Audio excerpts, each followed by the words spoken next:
8:45 p.m. This is the Sri Lanka Broadcasting Corporation. The news edited by Lakshman Fonseca and read by Mario Vijayavardhana. The headlines. The UK's Minister for South Asia, the United Nations and the Commonwealth says they will continue to support Sri Lanka. The Central Bank of Sri Lanka requests bank loan borrowers to apply for a concession scheme before the 31st of July. The leader of the opposition says the Samagi Jana Balavega is willing to play a role in the government through parliamentary committees. The Sri Lanka Railways Station Masters Union has decided to call off their 48-hour trade union action. The Ministry of Education has issued a circular to launch programs to eradicate mosquito breeding grounds in all school premises. Ukraine works to resume grain exports despite Russia's attack on the port of Odessa. UK's Minister for South Asia, the United Nations and the Commonwealth, Lord Tariq Ahmed, says that he had a constructive call with President Ranil Wickremesinghe about the concerning security and economic situation in Sri Lanka. In a tweet, the UK State Minister said he has spoken to the newly appointed President Ranil Wickremesinghe regarding the concerning security and economic situation in Sri Lanka. He said the phone discussion also focused on the rights to peaceful protest, media freedom, human rights and justice. He assures that the United Kingdom will continue to support Sri Lanka through these challenges. The Central Bank of Sri Lanka requests bank loan borrowers to apply for a concession scheme before the 31st of July. The Central Bank recently introduced the concession scheme to businesses adversely affected by the ongoing economic crisis. The bank said affected borrowers must apply for the concession in writing or through electronic means on or before the 31st of July 2022 to their respective banks. The banks are required to respond to the applicants within 1 month of the receipt of the request. A statement from the central bank said, considering the current macroeconomic challenges, the bank has requested the licensed banks to provide appropriate concessions for a period of 6 months to borrowers whose income or businesses have been adversely affected due to the current macroeconomic and COVID-19 pandemic. The leader of the opposition, Sajith Premadasa, says the Samagi Jana Balavega is willing to play a role in the government through parliamentary committees. He said that they are prepared to play a role in the government through committees but do not intend to accept ministerial portfolios. In a meeting with the trade union leaders, he added, the correct way to play a role in the government is to participate in parliamentary committees and not to accept ministerial portfolios and enjoy perks that come with them. The opposition leader has also said civil organizations, trade unions and other organizations should come to an understanding on a common program to build the nation. He has set up a national council bringing trade unions and other civil organizations together next Tuesday. He said the council will function at the opposition leader's office. This news broadcast comes to you from the Sri Lanka Broadcasting Corporation. The Sri Lanka Railways Station Masters Union has decided to call off their 48-hour trade union action with a special discussion with railway authorities. A special discussion was held this morning between representatives of the Sri Lanka Railway Station Masters Union, the railway authorities and the National Transport Commission with regard to the union action and their demands. Railway station masters had launched a 48-hour union action from 6 p.m. yesterday in protest of the train fares revision and had refrained from issuing normal railway tickets. The Railway Department has announced that the increased train fares would be effective from yesterday. However, the station masters in response had said they would continue to sell tickets at the old fare. The Ministry of Education has issued a circular instructing all school heads to launch programs to eradicate mosquito breeding grounds in all school premises. The government has also declared tomorrow as a special mosquito control day. The Ministry of Health said about 8,000 positive dengue patients have been detected countrywide during the past 20 days, and 1,100 school children and teachers in the country too are reported to have been affected by dengue. The Secretary to the Ministry of Education, Nihal Ranasinghe, said, taking all these facts into consideration, the Education Ministry has instructed all school heads countrywide to expedite activities to control dengue and COVID-19 in order to save the student population. Meanwhile, about 50 positive COVID-19 patients too are found daily these days countrywide, and health authorities instruct students to take all preventive measures to safeguard themselves from the pandemic. Sri Lanka's tea exports had fallen 12.65% from a year ago to 23.58 million kilograms in June 2022. Data from the Ceylon tea brokers reveals US dollar earnings were down 6% to $116.5 million in June from a year ago. It said rupee earnings were up 69.4% to 41.9 million rupees from 24.7 billion rupees in the previous year. The average free on-board price for a kilo of Ceylon tea had risen to $4.94 US dollars in 2022 of June from 4.59 a year ago. The price of tea in bulk per kilo has increased to 1,516.12 rupees compared to 787.8 rupees in the same period last year.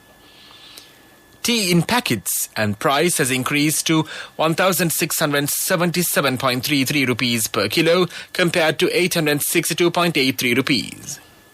Analysts said Sri Lanka's tea sector had been hit by a fertilizer ban, apparently done to save foreign exchange. The main news story is brought to you by Siddhalepa Vedamahatmya.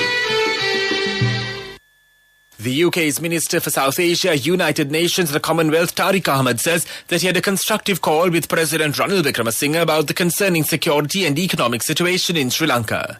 In a tweet, the UK State Minister said he has spoken to the newly appointed President Ranil Wickremesinghe regarding the concerning security and economic situation in Sri Lanka. He said, over the phone discussion, they also focused on the rights to peaceful protest, media freedom, human rights and justice. He assures the United Kingdom will continue to support Sri Lanka through these challenges. The main news story was brought to you by Siddhalepa Vedamahatmya. And now in Watchlight, the monkeypox outbreak has been categorized as a global health emergency by the World Health Organization. Following an increase in cases across the globe, the WHO has now issued the highest level of alert, according to Dr. Tedros Adhanom Ghebreyesus, the Director General of the WHO. More than 16,000 cases and 5 deaths have already been reported from 75 countries. That was Watchlight, and now in world news headlines. Japan says only 1,500 foreign tourists visit Japan in the month since reopening. Ukraine works to resume grain exports despite Russia's attack on the port of Odessa. A state of emergency has been declared in part of California as wildfire spreads. Japan's Immigration Services Agency says only about 1,500 foreign tourists entered Japan in the month since the country reopened to sightseers on the 10th of June. Japan was effectively closed to foreign tourism for over 2 years due to the pandemic. Last month, visitors from 98 countries and territories were allowed back in. The agency says during the month of July, around 484,000 people entered the country in total. The figure translates to 12,000 per day, or about 60% of the upper limit of 20,000 that had been set by the government. 60% of them were Japanese citizens, and most of the foreign nationals who entered the country were business travelers or students. Only about 1,500 of the foreign entrants came for sightseeing. Ukraine pushed forward today with efforts to resume grain exports from Black Sea ports. Volodymyr Zelensky, the president of Ukraine, condemned the strikes on Saturday as barbarism and said they proved Moscow could not be relied upon to uphold the agreement reached just 1 day earlier through Turkish and UN mediation. The public broadcaster Sesplin said after the attack that the missiles did not hit the port's grain storage area or cause significant damage, and that Kiev was making preparations to resume grain shipments.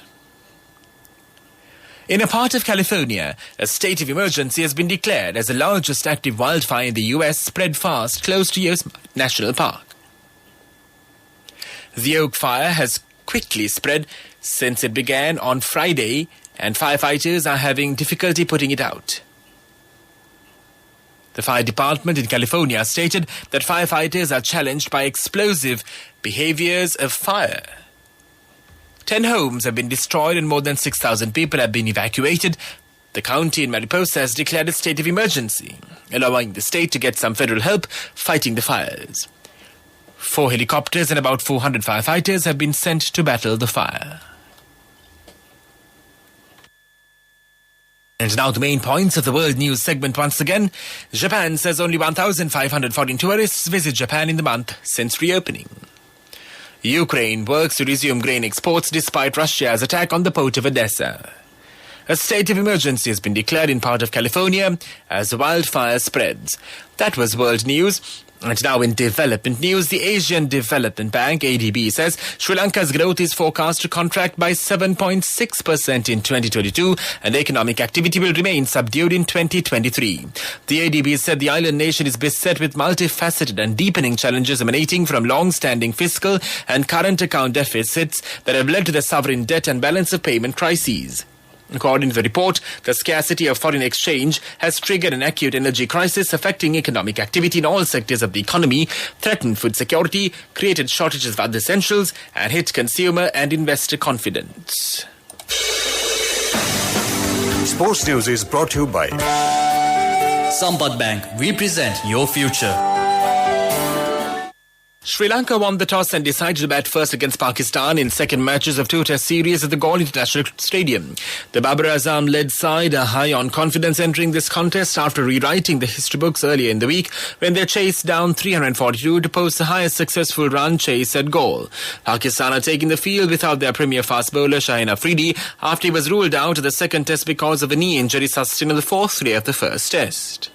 For Sri Lanka, Asita Fernando and debutant Dunit Velalage replace Kasun Rajitha and Mahesh Theekshana.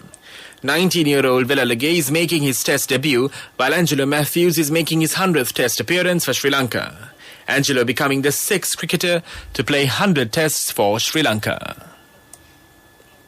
Cash through NSP globally and win wonderful gifts locally. From October 1st, 2021 to December 31st, 2022. Remit a minimum of $100 or an equivalent amount in any foreign currency 3 times through NSB U Trust. Business News, sponsored by National Savings Bank, the safest place for your money.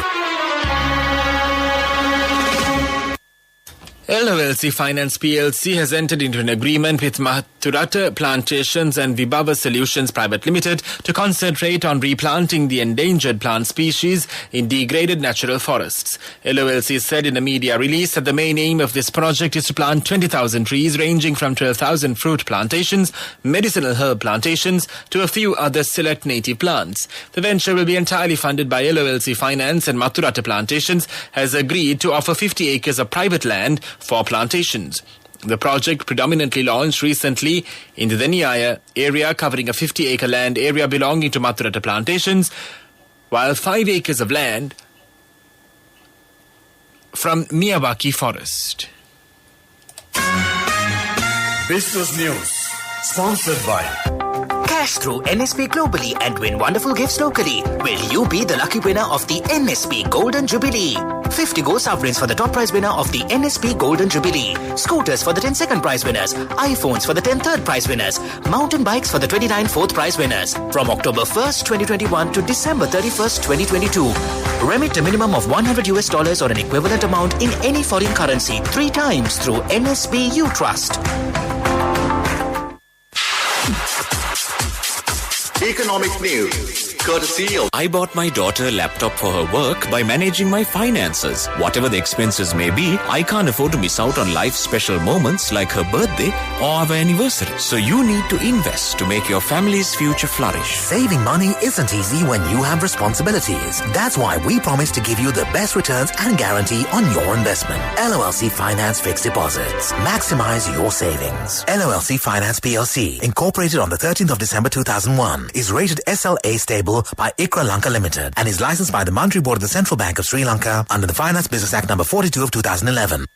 The Bank of Ceylon has been again listed among the world's top 1,000 banks, highlighting the bank's capital health. The inclusion in the ranking by the Banker magazine UK once again reaffirms Bank of Ceylon's robust Tier 1 capital adequacy and asset base. Analysts said the Banker magazine's top 1,000 world banks listing is considered as the most comprehensive guide to a bank's standing globally. Saving money isn't easy when you have responsibility. That's why we promise to give you the best returns and guarantee on your investment. LOLC Finance Fixed Deposits. Maximize your savings. LOLC Finance PLC, incorporated on the 13th of December 2001, is rated SLA stable by ICRA Lanka Limited and is licensed by the Monetary Board of the Central Bank of Sri Lanka under the Finance Business Act number 42 of 2011. And now for the weather report. The Met Department has stated that the atmosphere is becoming more favourable for evening thunder showers in the provinces of the northern, north central, eastern and Uva areas in the coming days. There will be several spells of showers in the western and Sabargama provinces as well as in the Gala and Mathura districts. Several locations will experience rain or thunder showers during the evening or night. In some areas in the eastern, Uva and north central provinces, fairly heavy showers with a rainfall of at least 75 millimetres in total are possible. That was the weather report. And now the headlines of this news broadcast once again. The UK's Minister for South Asia, the United Nations and the Commonwealth says they will continue to support Sri Lanka. The Central Bank of Sri Lanka requests bank loan borrowers to apply for a concession scheme before the 31st of July. The leader of the opposition says the Samagi Jana Balawege is willing to play a role in the government through parliamentary committees. The Sri Lanka Railways Station Masters Union has decided to call off their 48-hour trade union action. The Ministry of Education has issued a circular to launch programs to eradicate mosquito breeding grounds in all school premises. Ukraine works to resume grain exports despite Russia's attack on the port of Odessa. As that concludes this news broadcast, you're with Radio Sri Lanka.